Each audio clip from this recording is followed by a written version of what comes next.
In Africa and around the world, school bells are finally ringing for students to return to classrooms. For over 18 months, nearly 77 million children worldwide were out of classrooms, according to a recent report from the United Nations Children's Fund.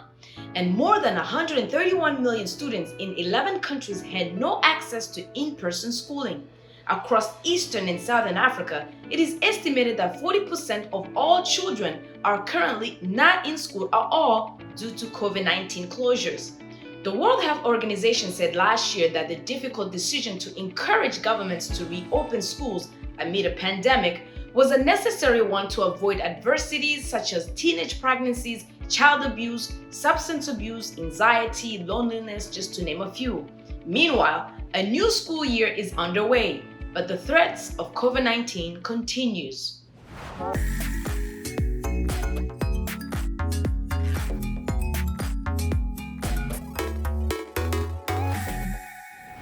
Hello, I'm Oriani Tangishaka, and this is Our Voices. On today's program, we'll take a look at some of the safety measures put in place as children return to classrooms as the Delta variant surges during this COVID-19 pandemic. We'll look at how governments, educators, parents, and students are confronting the challenges of the new normal crafted by the deadly disease. And we'll examine other challenges in some academic systems on the continent, such as teacher strikes. Let's begin. The Somali government reopened schools this month despite a new wave of COVID-19 infections. As Mohammed Shiknur reports from Mogadishu, there are some concerns on whether measures to prevent the virus spreading in the classrooms and beyond is sufficient. Let's take a look. Early morning in a Mogadishu school, and students arrive to prepare for the day's activities. None of the students are wearing masks as they mingle, even though the country is experiencing a new wave of COVID-19 infections. Khadija Adam is the principal responsible for the day-to-day running of the institution. She has a daunting task ahead, trying to keep her students safe while in school. We keep reminding our students about good sanitation. The students understand that they must wash hands. We lobbied the Ministry of Education and they have supported us with hand-washing facilities. We normally instill in students that it is compulsory to sanitize their hands and wear masks, as this will enable schools to remain open. In Somalia, uptake for COVID-19 vaccines remains low. The most vulnerable are the elderly, and there is fear school reopening might increase infections among the students who will ultimately expose their families. Abdifatah Muhyiddin is a student at the school and fears for his older relatives. I am really worried about the coronavirus as it has returned and reached its peak. I'm concerned about the health of my family since school has reopened, and I might get infected in school and take the virus back to my family. The prolonged closure of schools due to the pandemic had a negative impact on the lives of young Somalis. There was a significant increase in school dropouts, and this disrupted the social and economic well-being of families. Abdifatah Mahmoud is a trader in Mogadishu, and after a hard day's work, finds time in the evening to mentor his two teenage daughters, hoping they will catch up on lost time. The long lockdown negatively impacted education. Some girls disappointed with education got married and started families. Boys who dropped out became either touts on passenger vehicles or migrated to other places. The length of the lockdown really affected education. Muhammad Abi, Director General of Somalia's Ministry of Education, acknowledges the hardships. One of the principal side effects of the coronavirus on education is that even the few students who showed resilience to continuing with education performed poorly during exams. Performance was below average, unlike any other time in the past. The quality of education went down, and some schools had to close down.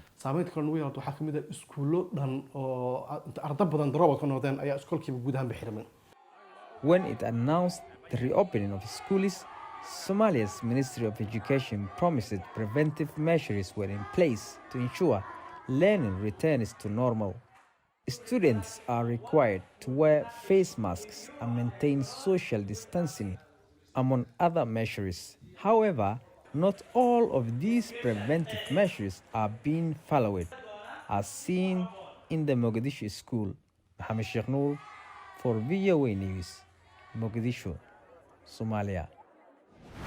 Here in the United States, students are returning to class for a new school year, just as the number of Delta variant of COVID cases are on the rise.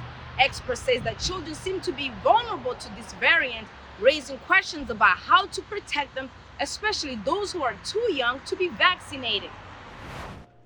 Since the coronavirus pandemic hit the U.S., over 36 million Americans have been infected, about 4 million of them children, according to the American Academy of Pediatrics. After a relatively calm few months, the Delta variant is causing new surge of cases, just as children are returning to class for the new school year. Dr. William Raska is with the University of Vermont Medical Center. Nobody under the age of 12 has been immunized. So by definition, there's a huge susceptible population. The most difficult situation, experts say, can be seen in the South, where vaccination rates are low and the Delta variant is spreading especially fast. Also, a number of governors in states such as Florida, Texas, and Arizona have banned mask mandates, although some school districts reportedly are defying those orders. If schools go into the school year without masking and stay unmasked from, say, September to December, they will infect most of the kids that attend school. It's that transmissible. It's much more transmissible than it was last year. Dr. Danny Benjamin, a distinguished professor of pediatrics at Duke University, participated in 3 studies looking at the impact of face masks on the spread of COVID-19 in schools.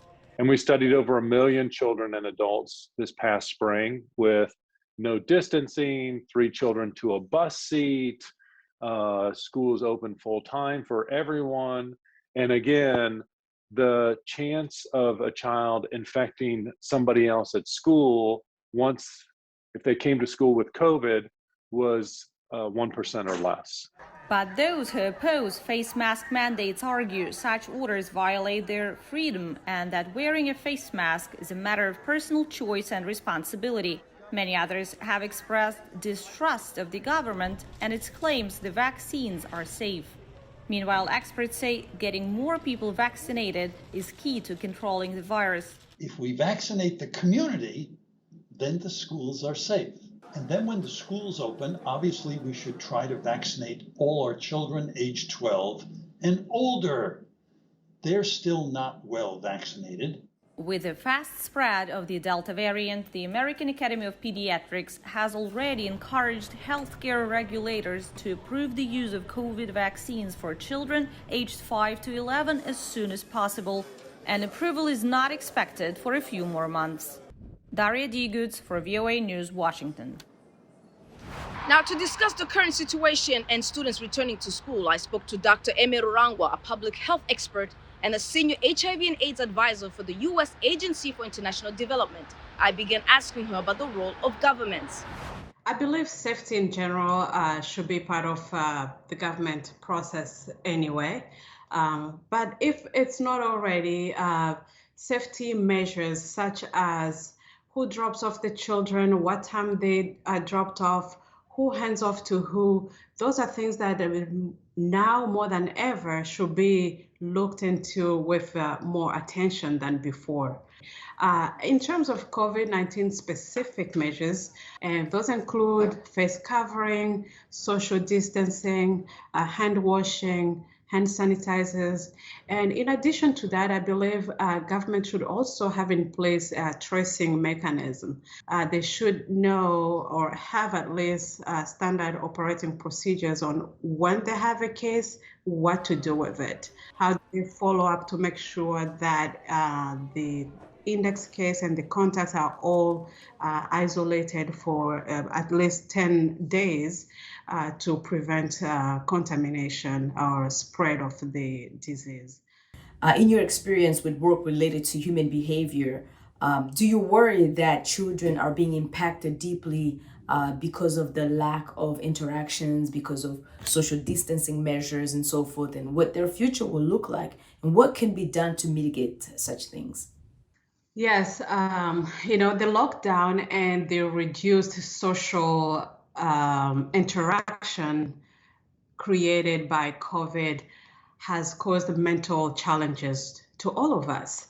But children and teenagers has had especially a rough time coping emotionally.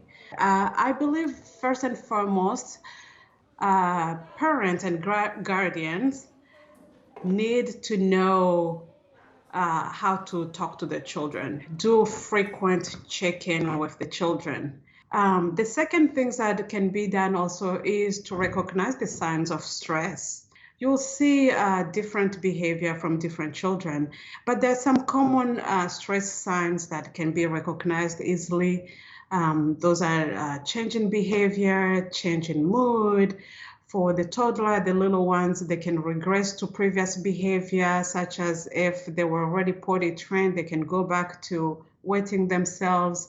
If you recognize those signs of stress, you can organize for the child to be supported in terms of more social interaction with everybody that is around. But if it goes to more stressful behavior such as depression or even a lot of anxiety, pediatrician or even doctors can be there to provide additional support. Awesome. You also mentioned nutrition, which is very important in environments where food is scarce and food is very expensive. What is your advice to parents in what they can do to try to strengthen their children's immune system as they go back into schools in order for them to fight diseases and, of course, COVID?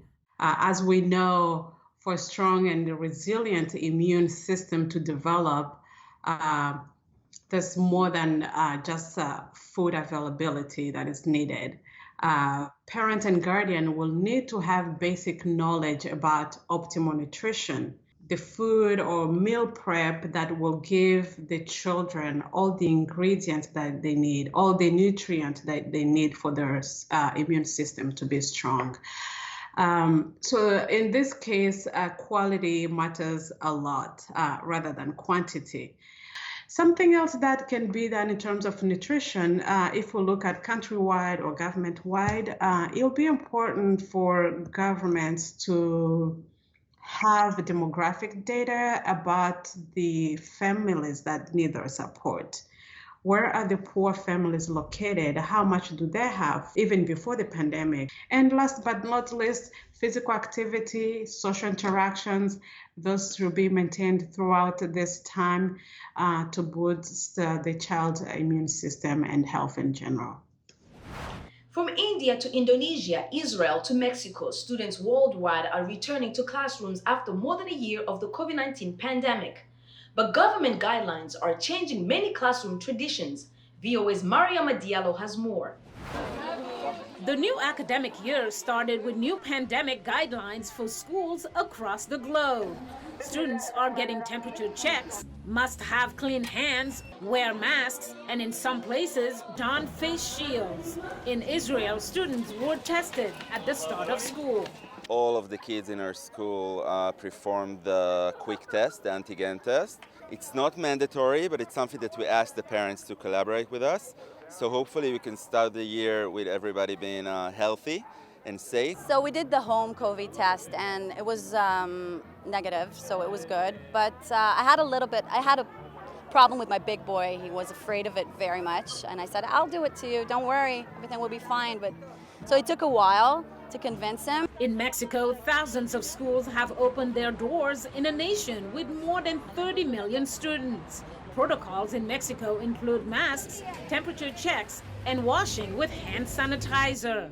Students are heading back to school after closures last year affected some 660 million students, according to the World Health Organization. Children have been affected significantly, both in terms of their educational attainment and progress, particularly, for example, younger children who have been delayed in their reading and literacy progress. Students have also been impacted by the lack of socialization. In fact, we are quite concerned about the mental health impact that this has had on children, and two of the advisory groups that we have set up since the beginning of the year in our region are on mental health and on schooling. The French government called for caution as 12 million students return to school this month. The back-to-school season can lead to a renewal of the epidemic, so we have to be particularly careful. And this also requires us to continue the vaccination campaign because the vaccine remains an important tool in our ability to get through the crisis in the most sustainable manner possible. In Indonesia, school bells are ringing again, but government guidelines have changed some things. Talking in class is not allowed, face masks must be worn, and teachers must be vaccinated. Indian authorities have given the green light to partially reopen more schools with health measures in place throughout September. Some education experts say the virus risk to children remain low and stress the need for children to return to school, particularly poorer students who face more challenges due to classes online. Mariama Diallo, VOA News. It's time for a quick break, but first we have several questions for parents. How do you feel about sending your children back to classroom for in-person learning in the midst of a pandemic? What are your concerns, fears, and challenges? How do you feel about the possibilities of your children contracting COVID-19? And finally, what about the strict rules on social interactions in schools? Please share your comments and your views on our social media platforms.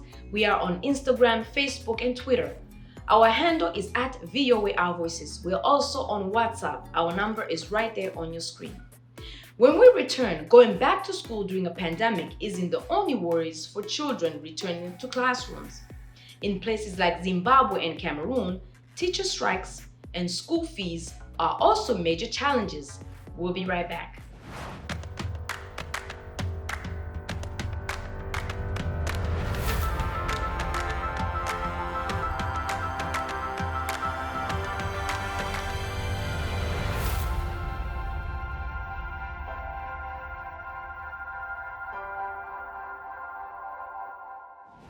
Welcome back. You're watching Our Voices.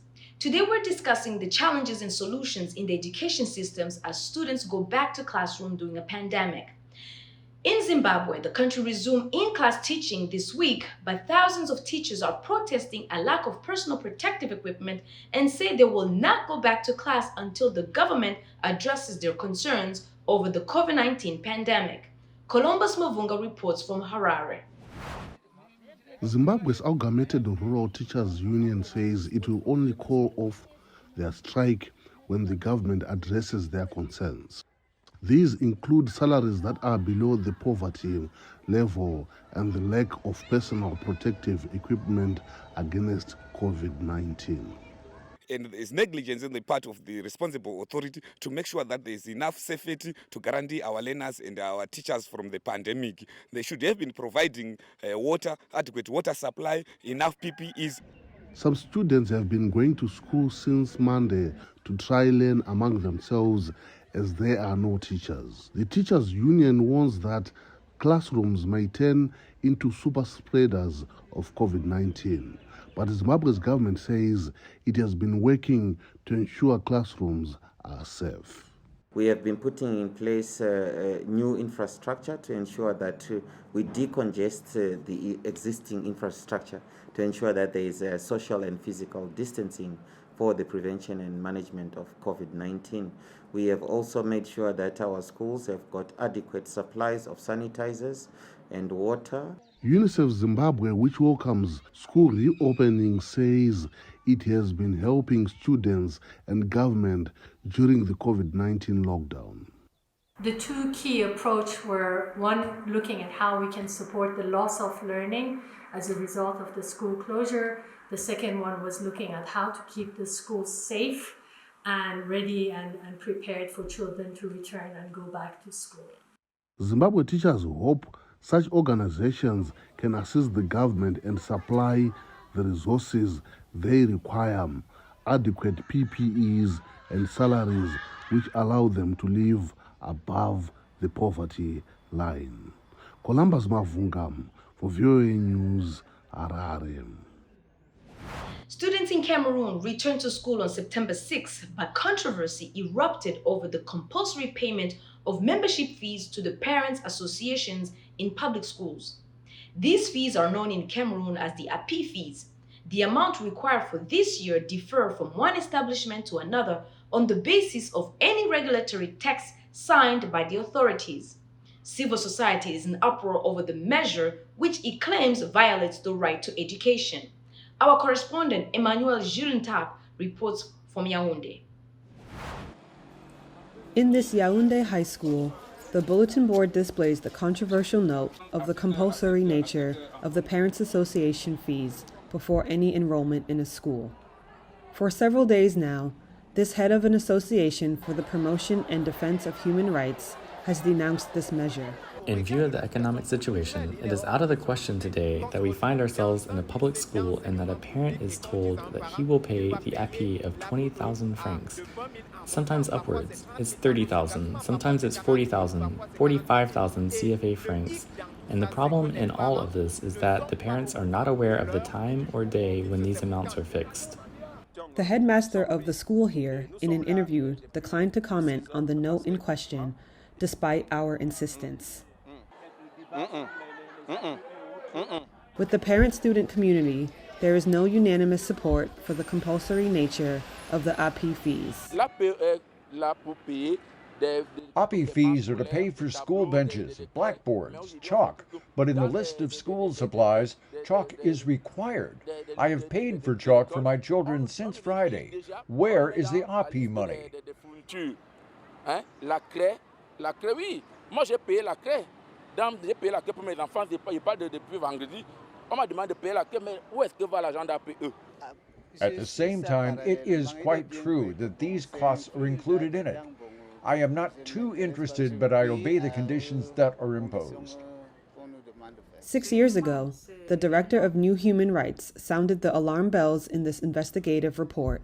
The Nkombisong High School, where my child was, is 3,500 students, and it was 30,500 francs the API per student. Maybe when you deal with these subjects, you do not know what you're talking about. We are talking about huge sums of money per high school. Since 1990, the membership regime for associations has been optional in Cameroon. Human Rights Freedom Movement, seized by the correspondence of the President of the Republic and the responsible ministers. For this year, we are collecting data, and in the days to come, we will file a complaint against several principals and their accomplices and members of the Office of Parents Association API for their violation of the right to education. Education officials have so far made no statement on the controversy that is causing the local press to fuss. It's time for another short break. When we come back, Simengeshi Okoye will bring you a supersonic mother in Uganda. This mom started an online science, technology, engineering, and math club for her son's class. She's in our Women to Watch segment today. Stay with us. We're bringing women's voices to the conversation, and more than that, we're building a community of inclusion and empowerment. Here in Kinshasa, campaigns to raise awareness against the spread of coronavirus are common, but getting that information to people who have no access to water, electricity, or money can be a challenge. We are here at Kalerwe Market in Uganda, Kampala, where in this whole market, women are crying out for their situations to change. For women, it will be better for us. I think a big thing for me is just being able to say that when these protests are happening, does it turn around into policy? Our kids are raped every single day. This movement got the government to listen. It really was powerful because it showed what is possible when men and women band together and say, enough is enough. It's not necessary anymore to climb on a car. I can be in any place to cheer with the people.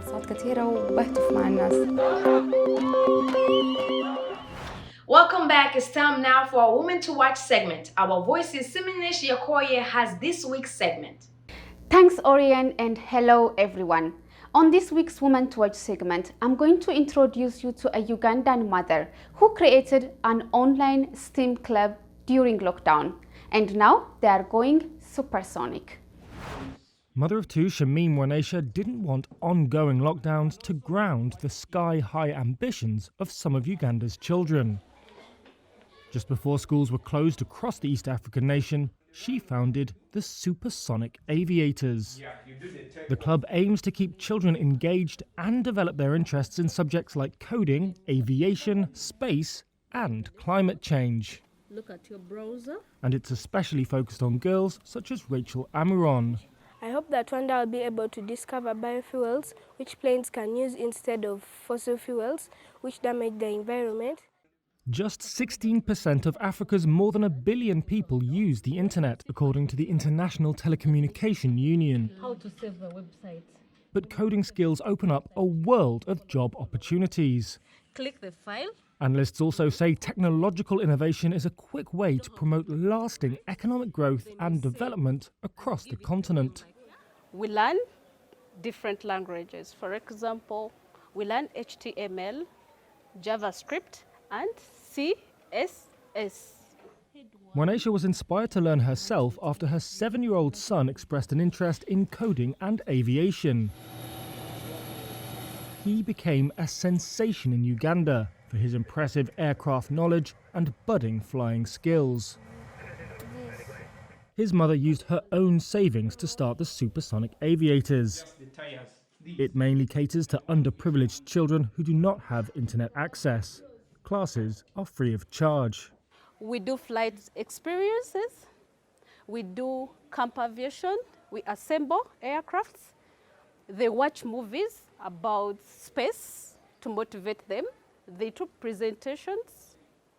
This has enabled them to be creative. There are currently 25 supersonic aviators, ranging in age from 6 to the late teens. But there are challenges. Restrictions mean lessons have to take place outside her compound. Wanesha says it's sometimes too hot or it rains. With the length of Uganda's strict lockdown unclear, she's taken the club's activities online, determined that her students can keep aiming for the stars.